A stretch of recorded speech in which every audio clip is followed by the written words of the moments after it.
মিছিলের সাকসেস নির্ভর করে কিন্তু তার স্লোগানের ওপর নয়, নির্ভর করে বিরিয়ানির প্যাকেটে লেগ পিস আছে কিনা তার উপর।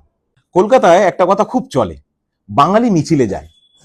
আজ অব্দি আমরা রাস্তায় যা হেঁটেছি মিছিলের জন্য, সেই মাইলগুলোকে যোগ করলে আমরা মঙ্গল গ্রহে গিয়ে পৌঁছে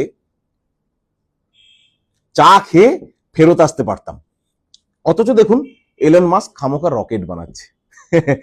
আগের প্রজন্মের মিছিলের একটা আলাদা সোয়াগ ছিল। তারা 1 পয়সা বাসের ভাড়া কমানোর জন্য ধর্মতলা অচল করে দিত। ভাবুন, 1 পয়সা। আজকের দিনে ভিক্ষে দিতে গেলে 1 টাকাও কেউ নেয় না। তাদের লজিক ছিল সিম্পল, আজকে স্লোগান দেব তো কাল বাজারে চালের দাম 2 টাকা কমবে। ওটা ছিল আবেগ। আর এখনকার মিছিল হলো অ্যাটেন্ডেন্স। কেন বললাম বুঝতে পারবেন।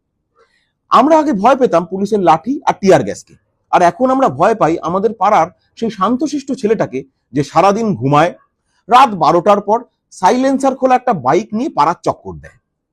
মিছিলের সাকসেস নির্ভর করে কিন্তু তার স্লোগানের ওপর নয়, নির্ভর করে বিরিয়ানির প্যাকেটে লেগ পিস আছে কিনা তার উপর।